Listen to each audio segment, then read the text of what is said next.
नमस्कार, TPV news में आपका स्वागत है। मैं हूं अखिल जांगिड़। चलिए रुक करते खबरों की तरफ। आज 11 सितंबर है, लेकिन ये महज एक तारीख नहीं है। बात 1893 की है, जब शिकागो की धर्म संसद में स्वामी विवेकानंद ने भाषण दिया था। यह वो दिन है जब दुनिया ने पहली बार भारतीयता के दर्शन किए, भारतीय संस्कृति को जाना। स्वामी विवेकानंद ने अमेरिका में विश्व को वैदिक दर्शन का ज्ञान दिया और भारत के समृद्ध अतीत और अपार क्षमता की भी याद दिलाई। उन्होंने न केवल विश्व पर अपनी छाप छोड़ी, बल्कि देश के स्वतंत्रता आंदोलन को नई ऊर्जा और नया विश्वास भी दिया। शिकागो के ऐतिहासिक भाषण में स्वामी विवेकानंद ने कहा था, मुझे गर्व है कि मैं उस धर्म से हूँ जिसने दुनिया को सहिष्णुता और सार्वभौमिक स्वीकृति का पाठ पढ़ाया है। हम सिर्फ सार्वभौमिक सहिष्णुता पर ही विश्वास नहीं करते, बल्कि हम सभी धर्मों को स्वीकार कर उनका सम्मान करते हैं। आज उस ऐतिहासिक संबोधन की 128वीं वर्षगांठ है, लेकिन लगता है कि ये आज और अभी की ही बात है। अत्यंत समीचीन और प्रासंगिक नमन उस महामानव को। आज ही महात्मा गांधी की आध्यात्मिक विरासत का सच्चा वारिस माने जाने वाले विनोबा भावे की जयंती है। इनका जन्म 11 सितंबर 1895 को महाराष्ट्र में कोंकण के गागोदा गांव में हुआ। विनोबा न सिर्फ एक स्वतंत्रता सेनानी थे, बल्कि सामाजिक कार्यकर्ता और प्रसिद्ध गांधीवादी विचारक भी थे, जिन्होंने देश में भूदान आंदोलन का आधार रखा। भावे पहले ऐसे व्यक्ति थे जिन्हें महात्मा गांधी ने सत्याग्रह आंदोलन के लिए चुना था। विनोबा भावे ने भारत के स्वतंत्रता संग्राम में बढ़ चढ़कर हिस्सा लिया और असहयोग आंदोलन में शामिल हुए। कम्युनिटी लीडरशिप के लिए रेमन मैगसेसे पुरस्कार से सम्मानित होने वाले वे पहले व्यक्ति थे। 15 नवंबर 1982 को आचार्य विनोबा भावे ब्रह्मलीन हो गए। जयपुर में गुज्जर की थड़ी के कीर्ति पब्लिक स्कूल विनोबा विचार मंच ने उनकी जयंती श्रद्धा से मनाई। यहाँ सर्वोदय में आस्था रखने वाले अनेक लोगों को सम्मानित किया गया और उन्हें गांधी विनोबा साहित्य भेंट किया गया। विनोबा के चित्र पर सूत की माला अर्पित की गई। वक्ताओं ने सर्वोदय, क्रांति, भूदान आंदोलन और विनोबा दर्शन पर प्रकाश डाला। विनोबा विचार मंच के संयोजक कुलदीप शर्मा बताते हैं कि यह वर्ष भूदान यात्रा के आरंभ का 70वां स्मृति वर्ष भी है। कोरोना गाइडलाइन की वजह से यह कार्यक्रम प्रतीकात्मक रखा गया।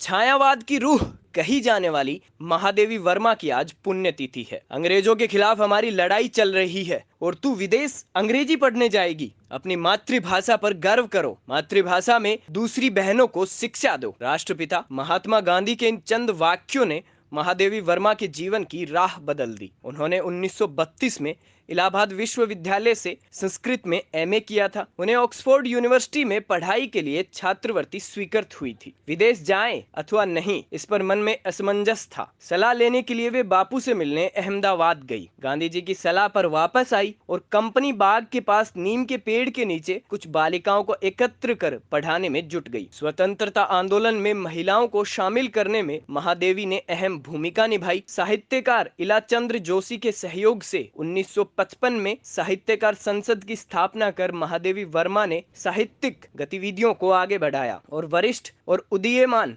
रचनाकारों को जोड़ा। उन्होंने निहार, रश्मि, निर्जा और सांदे गीत नामक काव्य संग्रहों से अपूर्व ख्याति बटोरी। 26 मार्च 1907 को फर्रुखाबाद में जन्मी महादेवी ने 11 सितंबर 1987 को इस भौतिक जगत को अलविदा कह दिया।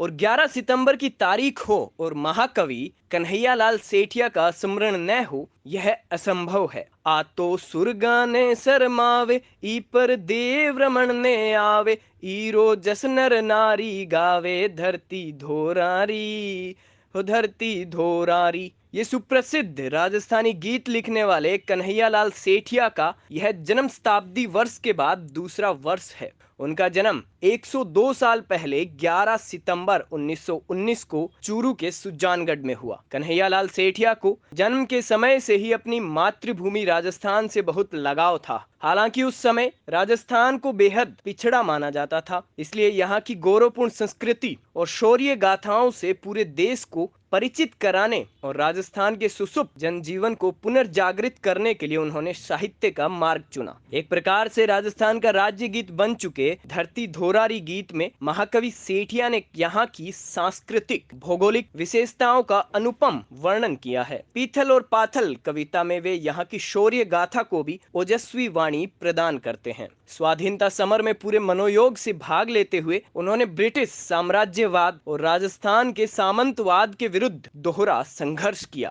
और कृषि भूमि पर सामंतों जागीरदारों के अधिकार को हटवाकर वास्तविक कृषकों का अधिकार करवाने के लिए उन्होंने कुण जमीन रो धनी जैसी कविता के माध्यम से वैचारिक प्रतिबद्धता की अलख जगाई। उनकी काव्य भाषा में किसान के दुख दर्द और मेहनत का अनूठा चित्रण मिलता है। कविवर सेठिया को उनकी साहित्यिक सेवाओं के लिए 1988 में ज्ञानपीठ का मूर्ति देवी पुरस्कार और 2004 में साहित्यिक अकादमी पुरस्कार मिला। इसी साल भारत सरकार ने उन्हें पद्मश्री से नवाजा। महाकवि सेठिया को साहित्य के अतिरिक्त स्वतंत्रता सेनानी, समाज सुधारक, चिंतक और दार्शनिक के रूप में भी 50 पुरस्कार और सम्मान प्राप्त हुए। 11 नवंबर 2008 को 90 साल की उम्र में मातृभूमि के लाडले सपूत महाकवि सेठिया का कोलकाता में निधन हुआ। नियमित रूप से साइकिल चलाना बहुत अच्छा व्यायाम माना जाता है। एक पैडल जिंदगी को बदल सकता है। कोरोना महामारी ने हमें सिखा दिया है कि रोग प्रतिरोधक क्षमता बढ़ाकर ही हम ऐसे वायरस का मुकाबला कर सकते हैं। नियमित रूप से साइकिल चलाना हृदय और फेफड़ों के रोगों के जोखिम को कम करता है और रक्त संचार बेहतर रहता है। इसी संदेश के साथ एक पैडल बदलाव की ओर का जयपुर में रविवार 26 सितंबर को आयोजन होगा। जयपुर साइक्लोथॉन में देश भर के 10,000 साइकिलिस्ट जुटेंगे। सभी प्रतिभागियों को एक टी शर्ट, मेडल और सर्टिफिकेट दिया जाएगा। सी स्कीम में एक निजी होटल में इस आयोजन का पोस्टर जारी किया गया। एयू बैंक जयपुर साइक्लोथॉन का जो आयोजन तीसरी बार हो रहा है। निश्चित रूप से कोविड के समय के बाद में लगातार लंबे समय से लोगों की फिटनेस के प्रति अवेयरनेस बढ़ी है। इस भावना को और आगे बढ़ाने के लिए, क्योंकि साइकिल न केवल फिटनेस के लिए ज़रूरी है, एनवायरनमेंट के लिए भी ज़रूरी है। इस भावना के साथ 3 साल पहले आयोजन प्रारंभ हुआ था और निश्चित रूप से रोटरी क्लब के सभी संगठन, विशेषकर एयरल ग्रुप और इस सब लोगों ने मिलकर एक अच्छा संकल्प हाथ में लिया और इस काम को आगे लेकर के ये कहना चाहते हैं कि हम लोग अधिक से अधिक साइकिल चलाएं। हम नियमित रूप से 2-3 किलोमीटर साइकिल चलाएंगे तो हमारा अभ्यास पड़ेगा और हमारा शरीर भी फुर्तीमान रहेगा और विशेषकर एनवायरनमेंट का भी इसमें बड़ा सहयोग रहेगा हमारे सबके लिए। तो मेरा ये कहना है कि 26 तारीख के दिन अधिक से अधिक लोग इसमें भाग लें। जहाँ जैसे बैठे हुए हैं अपने घर से निकलें, साइकिल चलाएं। रोटरी क्लब इस बार जुड़े हैं, पिछले साल भी जुड़े थे। तो रोटरी क्लब पर्यावरण पे काफ़ी अच्छा काम कर रहे हैं और साइक्लोथॉन जैसा आप समझते हैं कि पर्यावरण के लिए बहुत महत्वपूर्ण है। और जहाँ तक स्वास्थ्य का मैटर है तो रोटरी स्वास्थ्य में भी काम कर रहा है और फिटनेस के लिए भी साइकिल बहुत उचित माध्यम है आपको फिट रखने का। और इस बार हम प्रयास कर रहे हैं कि न केवल जयपुर के सारे रोटरी क्लब बल्कि Lions club, Jain social groups, Jaipur व्यापार महासंघ, फोर्टी, जितनी भी संस्थाएं पिछली बार हमने जोड़ी थी वो इस बार जोड़ें और कोशिश करें कि जयपुर एक बार वर्ल्ड मैप पे साइक्लोथॉन में नंबर 1 बने। इसी कामना के साथ हम लोग उस पर काम कर रहे हैं। जयपुर साइक्लोथॉन से हम पिछली बार भी जुड़े थे और इस साल भी हम जुड़े हैं। पिछली बार हम लोगों ने वर्चुअली साइक्लोथॉन का आयोजन किया था और 6,000 से अधिक लोगों ने इसमें पार्टिसिपेट कराया था लोगों को और वर्ल्ड रिकॉर्ड बनाया था। और ऐसा ही विचार इस साल है, अधिक से अधिक लोगों को इसमें जोड़कर इस साल भी वर्ल्ड रिकॉर्ड बनाया। जयपुर में मानसरोवर की पत्रकार कॉलोनी में विकास समिति ने सामुदायिक केंद्र में कोरोना वैक्सीन शिविर लगाया। शिविर में 650 लोगों को कोविशील्ड और कोवैक्सीन की पहली और दूसरी डोज लगाई गई। शिविर का उद्घाटन सांगानेर की उप प्रधान सुचित्रा देवी बधाला ने किया। पार्षद मुकेश शर्मा, कांग्रेस के युवा नेता सुनील सिंघानिया और भाजपा की जयपुर शहर प्रवक्ता ज्योति मिश्रा विशिष्ट अतिथि थी। शिविर में एसएमएस अस्पताल के डॉक्टर अजीत सिंह और पूर्व पार्षद कमलेश गोयल सहित कई गणमान्य लोग मौजूद रहे। पत्रकार कॉलोनी विकास समिति के अध्यक्ष कानाराम कड़वा ने शिविर के कामयाब आयोजन के लिए सभी का आभार व्यक्त किया। शिविर में कोरोना गाइडलाइन का पालन किया गया। जयपुर के रोहिणी नगर विकास समिति जगतपुरा के निवासियों ने पैरा ओलंपिक खेलों की स्वर्ण और कांस्य पदक विजेता अवनी लेखरा का भव्य स्वागत किया। इस मौके पर अवनी ने कहा कि ये सब उनके माता पिता और परिवार की वजह से संभव हो पाया। उन्होंने अपने स्कूल KV3 के शिक्षकों और दोस्तों का भी धन्यवाद दिया, जिन्होंने हमेशा उसका हौसला बढ़ाया। जयपुर के शिवदासपुरा विधानी के पास मार्बल से भरा ट्रैक्टर पलट गया। ट्रैक्टर के नीचे दबने से 2 युवकों की मौके पर ही मौत हो गई, जिनकी शिनाख्त टोंक निवासी जावेद और फिरोज के रूप में हुई। सूचना के बाद मौके पर रेस्क्यू पुलिस, सिविल डिफेंस की टीम पहुंची। रेस्क्यू टीम ने ट्रैक्टर ट्रॉली में दबे 2 मजदूरों को निकालने के बाद ट्रैक्टर को क्रेन से सीधा किया।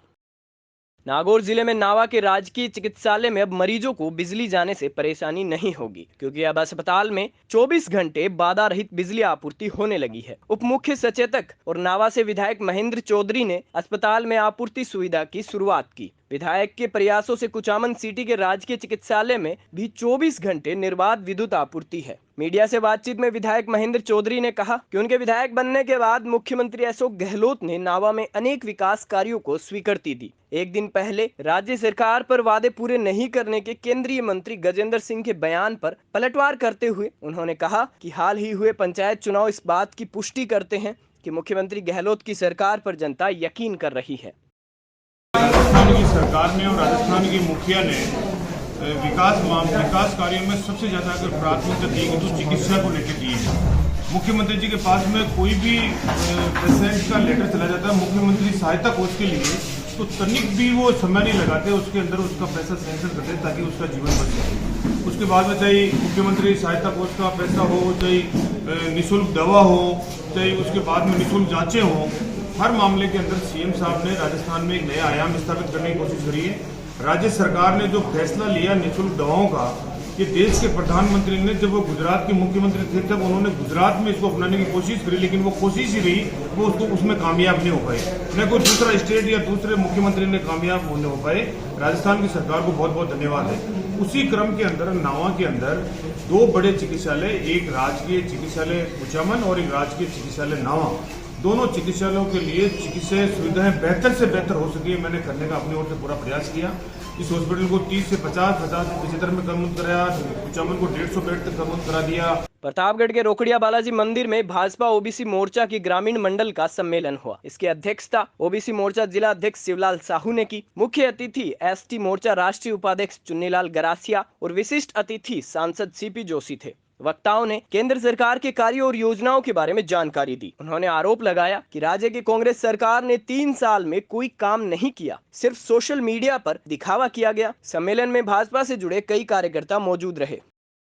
सवाई माधोपुर में रणथंभौर रोड के पास में सुभाष नगर में नगर परिषद की अनदेखी और 2 वार्ड एक साथ होने की वजह से आम जनता की सुनवाई नहीं हो पा रही है। यहाँ की सड़क दोनों वार्डों के बीच में होने से उनका काम नहीं हो पाता है। कॉलोनी वासी बरसों से इस सड़क के बनने का इंतजार कर रहे हैं। सवाई माधोपुर जिला मुख्यालय पर रणथंभौर रोड, जो कि आज सबसे कीमती रोड कहलाता है, उसी से सटते हुए आप मेरे पीछे देखेंगे ये सुभाष नगर कॉलोनी को जाने वाला रास्ता है। वार्ड नंबर 51 जो नगर परिषद क्षेत्र में आता है, यहाँ पे वर्षों से जनता परेशान है नगर पालिका नगर परिषद की अनदेखी कारण, क्योंकि बारिश में हमेशा यहाँ पे आने जाने में बहुत दिक्कत आती है। इसलिए हम आज आए हैं वहाँ के एक आम नागरिक के पास में, जो यहाँ की समस्या से आपको अवगत कराएंगे। भाई साहब नमस्कार। नमस्कार। आपका नाम सर? शुभम सिसोदिया। शुभम जी, आप मुझे बताइए, आप वार्ड नंबर 51 में रहते हैं जी। तो यहाँ की जो व्यवस्थाएँ हैं जी, उनसे आप संतुष्ट हैं? नहीं है सर। सबसे ज़्यादा आपको किस समस्या का सामना करना पड़ता है? सर देख लो, यहाँ पे कम से कम 5-6 साल हो गई कम से कम इस रोड का पूरा सब कुछ देख लो, पूरे गड्ढे गड्ढे हो रहे हो, और यहाँ पे आम जैसे 2 व्हीलर 4 व्हीलर निकलने में बहुत परेशानी होती है, और जगह जगह बहुत भयंकर कीचड़ है और बीमारियों का सामना करना पड़ता है। तो आपने इसके लिए आपके पार्षद को या नगर परिषद ऑफिस में जाके शिकायत करी सर? जी सर, हमने काफ़ी बार कर चुके हैं, बट क्या कोई सुनता ही नहीं सर। तो आपने फिर क्या करा? सर वो खूब बार कर लिया है, बट क्या है कि पर कोई सुनता ही नहीं है, तब फिर चुपचाप बैठे आराम से फिर। और सुभाष नगर रोड है ये, और यहाँ से लेके आप सीधे चल जाओ कम से कम 1.5-2 किलोमीटर के एरिया के अंदर कम से कम पूरा रोड ख़राब है, और देख सकते हो हालत देख लो आप। सुभाष नगर कॉलोनी में हम और अधिक जानकारी लेने के लिए पहुँचे हैं यहाँ के आम नागरिकों के पास में। हमारे साथ हैं मदन जी शर्मा। सर नमस्कार। नमस्ते जी। मदन जी, आप इस कॉलोनी में कब से रहते हैं सर? मुझे 3 साल हो गए, बहुत रहते रहे यहाँ पे। तो सर यहाँ पे ये आपके 3 साल से आप जो देख रहे हैं, ये व्यवस्था इसी प्रकार से है या अभी कुछ ज़्यादा खराब हुई है? ये 3 साल से व्यवस्था इसी प्रकार से हैं। इन व्यवस्थाओं के लिए सबको सूचित किया हुआ है, नगर परिषद के लिए, डीएम साहब के लिए भी, एसपी साहब के लिए, मगर किसी प्रकार कोई कार्रवाई नहीं है यहाँ पर। ना कोई सुन पाता है, यहाँ पार्षद वाले उनसे के लिए कोई सुन पाता है। आज कंडीशन है, अगर इसको मुड़ के पीछे देखोगे ना, पूरे यहाँ से लेकर पूरे रोड तक यहाँ को, तो क्या करनी नजर आएगी? देख लो एक बार आप इसको जी, आप स्वयं देखें। इसके लिए क्या है, कॉलोनी के अंदर बच्चों के आने की जाने की कोई व्यवस्था कोई ऐसी हो, रात को अकेले में कोई ना तो आदमी आ सकता है ना कोई जा सकता है यहाँ से। नहीं, एमएलए साहब को अवगत कराया हुआ है, इस चीज़ के लिए कराया हुआ है, पर एमएलए साहब के पास में कोई इनको पहुँचा है ना, सबको बड़ी बात ये है ना, इस बात को पहुँचा है। तो सवाई माधोपुर में जो आपकी कॉलोनी है, सवाई माधोपुर के सबसे महंगे रोड रणथंबोर रोड, जहाँ पे देशी विदेशी पर्यटक प्रमुख हस्तियाँ वगैरह आती है, उसके बावजूद भी आपकी कॉलोनी इतना नज़दीक होने के बावजूद भी यहाँ पे कोई विकास नहीं हो पाया। असमंजस की स्थिति ये है कि यहाँ पर ना तो एमएलए साहब सुनते किसी बात के लिए, पता नहीं इनका आपसी क्या तालमेल है, समझ से बाहर हो रहा है। बाकी कॉलोनी इतनी वीआईपी कॉलोनी है, आज इसको देखोगे तो राजनगर वहाँ से बिल्कुल उठा के यहाँ से आपको 2 मिनट का फासला इस कॉलोनी के अंदर आने के लिए, पर वो 2 मिनट के लिए आपको घूम के 2 घंटे के लिए आना पड़ेगा। आपकी कॉलोनी में परेशानियाँ हैं, उससे आप संतुष्ट हैं या क्या परेशानी है आपको? ज़्यादा परेशानी है।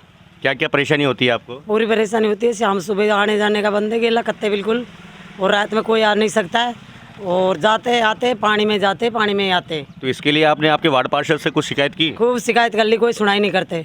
वो क्या बोलते हैं? कुछ बनेगा भी बनेगा, कब बनेगा, जब बनेगा इसको हमको तो रहते 20 साल होगी ना पे, 20 साल में एक बार बना सिर्फ। जैसा कि आपने देखा कॉलोनी वासी बहुत ज़्यादा परेशान है, नगर परिषद की अनदेखी और प्रशासन की अनदेखी से इन लोगों को परेशानी का सामना करना पड़ता है।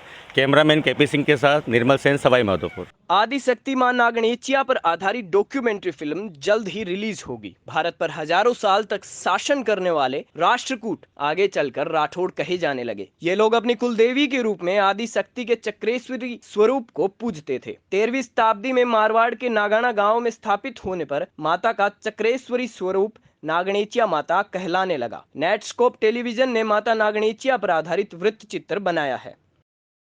ये फिल्म राठौड़ों की कुल देवी नागणेचिया माता जी को समर्पित है और उनका जो महत्व है, उनका जो सांस्कृतिक महत्व है, और लंबे समय से उनके बारे में बहुत कम पता था, तो उसका प्रचार प्रसार करने के लिए जोधपुर महाराजा डिजाइनर्स गज सिंह जी की प्रेरणा से हमने इस फिल्म का निर्माण किया है। इस कुल देवी की जो मूर्ति है उसकी स्थापना कब हुई, क्या कुलदेवी का इतिहास रहा, क्या सांस्कृतिक विरासत, वो सारी जानकारी हम इस वीडियो फिल्म में देने वाले हैं। सर, ये नागणेचिया माता के ऊपर बनाई गई बड़ी डॉक्यूमेंट्री है हमारी तरफ से, जिससे हम राजस्थान के कल्चर को और लोगों तक पहुँचाना चाह रहे हैं। इसके अलावा हमारा पाइपलाइन में और भी डॉक्यूमेंट्रीज आ रही है जो हम जल्दी आप सबके सामने प्रस्तुत करेंगे। ये राजस्थान के जो बोलते हैं राठौड़ कम्युनिटी, उनको राजपूत कम्युनिटी उनको दर्शा रही है, जो कि मिसाल अपने आप में, जिनकी शौर्य की वीरता की किस्से पूरी दुनिया तक हम पहुँचाने की कोशिश कर रहे हैं, और ये उसी प्रयास में एक पहला हमारी स्टार्टिंग है। प्रदेश भर में कोविड की पाबंदियों के बावजूद गणेश चतुर्थी के उल्लास में कोई कमी नहीं आई। जयपुर सहित राजस्थान में तो ये आलम रहा कि 24 घंटे में 3 लाख से ज्यादा श्रद्धालुओं ने मोती डूंगरी गणेश जी के ऑनलाइन दर्शन किए। 200 करोड़ के वाहन, इलेक्ट्रॉनिक्स, आभूषण और आवासों की बिक्री हुई। सोना चांदी की कीमतें बढ़ने के बावजूद चांदी से बनी गणेश की मूर्तियां, सिक्के, पूजा के बर्तन और दीपक जैसे उत्पादों की अच्छी बिक्री हुई। जहां जहां मंदिर खुले, श्रद्धालुओं का हुजूम उमड़ पड़ा। गणेश जी को प्रथम पूज्य देवता कहा जाता है। गणेश जी के देश भर में कई मंदिर हैं और सभी में वे सूंड के साथ विराजमान हैं। लेकिन जयपुर में गजानन महाराज का एक ऐसा अनोखा मंदिर है जहां गणपति जी बिना सूंड के विराजमान है, क्योंकि यहां उनके बाल रूप की पूजा की जाती है। जयपुर के उत्तर दिशा में यह मंदिर अरावली की ऊंची पहाड़ी पर मुकुट के समान नजर आता है। यहाँ गणेश जी की पुरुषाकृति प्रतिमा है। यह मंदिर बहुत प्राचीन है। मंदिर तक जाने के लिए लगभग 500 मीटर की चढ़ाई करनी पड़ती है। प्रसिद्ध गेटोर की छतरियों तक निजी साधन से पहुंचने के बाद यहाँ के लिए चढ़ाई शुरू होती है। मंदिर इतने ऊंचाई पर है कि यहाँ पहुंचने पर जयपुर की भव्यता देखते ही बनती है। एक तरफ पहाड़ी पर नाहरगढ़, दूसरी तरफ पहाड़ी के नीचे जल महल, सामने की तरफ शहर का खूबसूरत नजारा। बारिश में यह पूरा इलाका हरियाली से आच्छादित हो जाता है। मंदिर में मूर्ति की तस्वीर लेना प्रतिबंधित है।